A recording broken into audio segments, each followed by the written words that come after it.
तो नमस्कार दोस्तों, सहारा से भी केस का जो मैटर था कोर्ट में, वो 18 तारीख यानी आज के डेट में ऑफिशियल जजमेंट ऑर्डर जो है कि सुप्रीम कोर्ट के वेबसाइट पर अपलोड हो चुका है। तो हम आप लोग को सुप्रीम कोर्ट की वेबसाइट पर लाइव ले जा करके दिखाएंगे कि आखिर का ऑफिशियल ऑर्डर जो सारे सेबी के मामला, सहारा के मामला में जो केस की सुनवाई थी, क्या क्या सुप्रीम कोर्ट द्वारा ऑर्डर जारी हुआ है, हम आप लोग को लाइव पोर्टल पर ले जा करके दिखाने वाले हैं। तो चलिए चलते हैं सीधे सुप्रीम लाइव वेबसाइट पर। अभी तक आपने चैनल बनाए हैं, चैनल सब्सक्राइब करके जुड़ जाइए और बेल आइकॉन दबाना ना भूलें, ताकि आप लोग जैसे ही इससे रिलेटेड जो भी केस हो, सबसे पहले आप लोगों के पास डाटा पहुंच सके। तो चलिए हम सुप्रीम कोर्ट के ऑफिशियल वेबसाइट से आप लोग के सीधे उस केस का स्टेटस ओपन करेंगे और ऑफिशियल जजमेंट, जैसे हम वीडियो में बोले थे कि ऑफिशियल जजमेंट उस टाइम नहीं आया था, जैसे ही बोले थे कि अपलोड होता है, आप लोगों को सबसे पहले हम ऑफिशियल ऑर्डमेंट आप लोगों को सीधे सुप्रीम कोर्ट की वेबसाइट से दिखाएंगे। तो चलिए कोर्ट को हम पहले ओपन करते हैं उस केस को।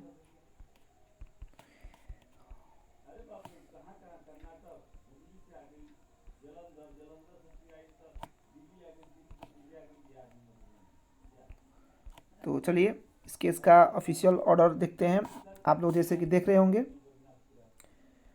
कि सेबी वर्सेस सहारा इंडिया रियल एस्टेट कॉर्पोरेशन, जो कि सुनवाई 14 तारीख को हुई थी, लेकिन ऑफिशियल जजमेंट ऑर्डर अब जा करके जारी हुआ है।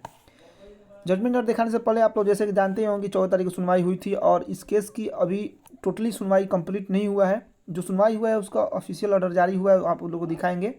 और इस डेट की फिर से नेक्स्ट हियरिंग डेट भी 17/11/25 को दोबारा से सुनवाई के लिए सुप्रीम कोर्ट ने आदेश दिया है। जैसे कि आप लोग देख सकते हैं, यहाँ पर लिखा भी हुआ है कि लिस्ट ऑन डेट 17/11 यानी 17/9/25 को 14/10/25 को ऑर्डर मिला है कि 17 तारीख की फिर से इस केस की सुनवाई होगी।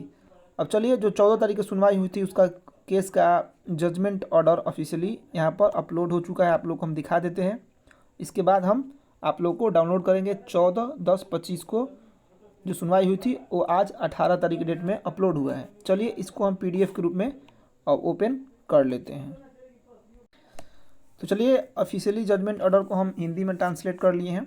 सुप्रीम कोर्ट की वेबसाइट पे इंग्लिश में रहता है ताकि आप लोग अच्छे समझ आ जाए। कोर्ट नंबर 1 भारत का सर्वोच्च न्यायालय कार्यवाही रिकॉर्ड में है, जो कि यहाँ पर आप लोग देख सकते हैं कि 14/10/25 को इन लोगों का आज की सुनवाई में बुलाया गया था। मतलब जो सुनवाई के लिए बुलाया गया था सुप्रीम कोर्ट में चेहरा, इसमें 3 बेंच के जजेस थे, जिसमें खुद मुख्य न्यायाधीश थे माननीय न्यायमूर्ति सूर्यकांत टीचे और न्यायमूर्ति MS सुंदरेश जी थे। और याचिकाकर्ता में ये लोग सारे लोग, ये चाहे जजमेंट जो याचिकाकर्ता में सहारा के कुछ वकील, सेबी के वकील, अडानी समूह से वकील, CRCS पोर्टल का वकील, सारे वकील के जो अधिवक्ता थे सारे लोग इसमें शामिल थे। ये नहीं कि सेबी के नहीं थे। पहली बार ऐसा सुनवाई हुआ जिसमें सारे लोग एकजुट मतलब शामिल थे इसमें। सहारा के भी पक्ष से थे, सेबी के पक्ष से थे, अडानी के पक्ष से भी आए थे। सहारा जो पोर्टल बना था अमित शाह जी के द्वारा, उसमें भी खुद तुषार मेहता जो जजमेंट थे ऑर्डर, जो सहारा सरकार के जो वकील होते हैं, खुद तुषार मेहता जी शामिल थे। तो ये एक अच्छी पहल थी। तो देखिए अब इसमें सुनवाई में क्या क्या हुआ था, ये भी आप लोगों को जानकारी हम दिखा देते हैं। वकील की बात सुनने के बाद न्यायालय ने निम्नलिखित आदेश दिए। पॉइंट 1, यह आवेदन सहारा इंडिया कॉमर्शियल कॉर्पोरेशन लिमिटेड द्वारा दायर किया गया है, जिसमें विभिन्न निर्देशों की मांग की गई। दिनांक 6/9/25 के टर्म शीट के तहत परिकल्पित लेन देन की मंजूरी भी शामिल है। जो अन्य बातों के साथ साथ आवेदक और अदानी के बीच निष्पक्ष किया गया है। इसमें साफ बोला गया है कि आवेदक जो थे और अदानी के बीच में जो बात डील हुआ है, इसमें बताया गया है। इसमें देखिए प्रॉपर्टीज़ प्राइवेट लिमिटेड के तहत आवेदक द्वारा कई अन्य निर्देश भी मांगे गए थे। पॉइंट 3, भारत के विद्वान सॉलिसिटर जनरल श्री तुषार मेहता ने कहा है कि आवेदन में की गई प्रार्थनाओं पर विचार करने से पहले यह उचित होगा कि वित्त मंत्रालय के साथ साथ कॉर्पोरेट मामलों का मंत्रालय भी इस भारत संघ के पक्ष में सुना जाए। इसलिए हम आवेदक को निर्देश देते हैं कि वर्तमान आवेदन में वित्त मंत्रालय के साथ साथ कॉर्पोरेट मामलों के मंत्रालय के माध्यम से भी भारत संघ और गैर आवेदक के रूप में पक्षकार बनाएं। इस समय विभिन्न हस्तक्षेपकर्ताओं की ओर से उपस्थित विद्वान वरिष्ठ वकील दिनांक 6/9/25 के टर्म शीट में उल्लेखित संपत्तियों से कोई दावे उठाते हैं। यह प्रस्तुत किया गया है कि उक्त टर्म शीट कुछ ऐसे संपत्तियां शामिल हैं जिनके संबंध में हस्तक्षेपकर्ताओं आवेदकों के पक्ष में अधिकार पहले ही स्पष्ट कर दिया गया है। भारत के विद्वान सॉलिसिटर जनरल ने आगे कहा है कि ऐसे दावों का निर्णय उचित मंच के समक्ष किया जाना चाहिए। यद्यपि इन न्यायालय के लिए प्रत्येक दावे का निर्णय संभव नहीं होगा। मतलब आगे देखिए, विद्वान न्यायमित्र शेखर नफाड़े ने कहा कि Sahara India real estate corporation limited और Sahara housing investment corporation limited को सबसे पहले ब्याज सहित लगभग 9,000 करोड़ रुपया की शेष राशि जमा करने का निर्देश दिया जाना चाहिए।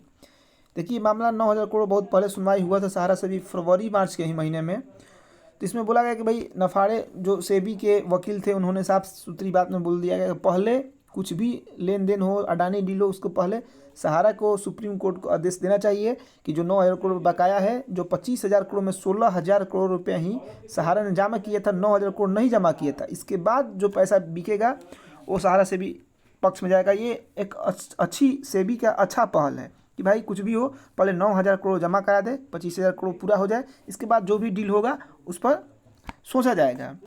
हम पाते हैं कि इन आवेदकों पर विचार किए जाने से पहले यह उचित होगा कि पक्षकार उपयुक्त आवेदक से सूचीबद्ध किसी भी संपत्ति के संबंध में कोई भी अधिकार होने का दावा करते हैं, वे विद्वान न्यायमित्र के समक्ष अपना प्रस्तुत करें। मतलब कोई भी आप बोलते हैं कि मेरा ये संपत्ति हो, संपत्ति पहले 9,000 करोड़ आप सहारा को बोला गया कि जमा करिए, ये सेबी का पक्षकार थे बोले, इसके बाद कुछ भी डील का बात किया जाए।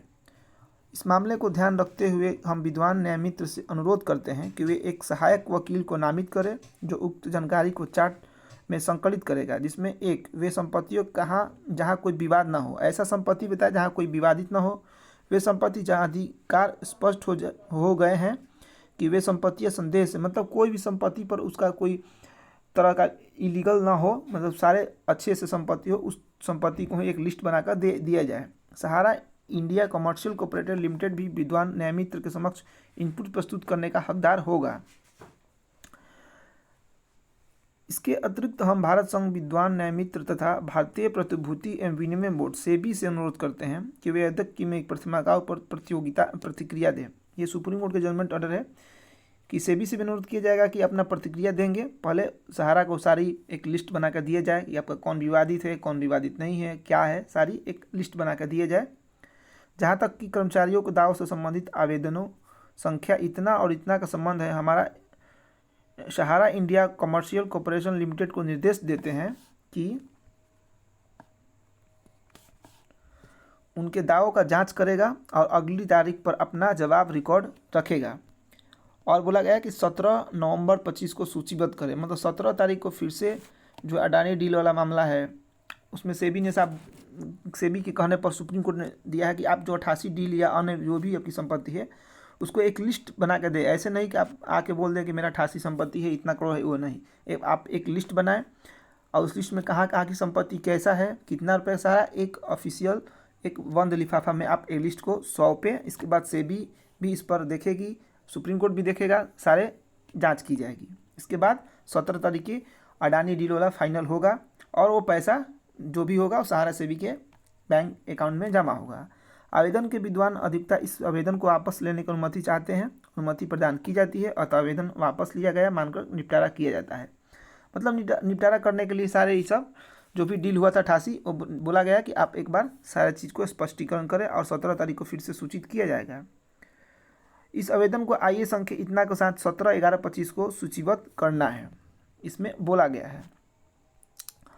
तो यही सब बात हुआ और ये फाइनली अब हो सकता है जो सुनवाई 17 तारीख होगी उसमें ऑफिशियली जो है कि और भी मामला जो होगा सारा सेबी से लेकर के पैसा 25,000 करोड़, अगर 9,000 करोड़ देने के बाद पैसा कैसे बटेगा, और भी बहुत सारे इसमें अभी केस है जो सुनवाई नहीं हुआ है। 17 तारीख को जो भी फिर से सुनवाई होगी आप लोग ऐसे ही ऑफिशियल जजमेंट ऑर्डर आप लोग को मेल के माध्यम से प्रदान कर दिया जाएगा। तभी तक हमारे चैनल पर नए हैं, चैनल को सब्सक्राइब कर दीजिए ताकि जो भी अपडेट हो आप लोग को मिलता रहे। तब तक जय हिंद दोस्तों।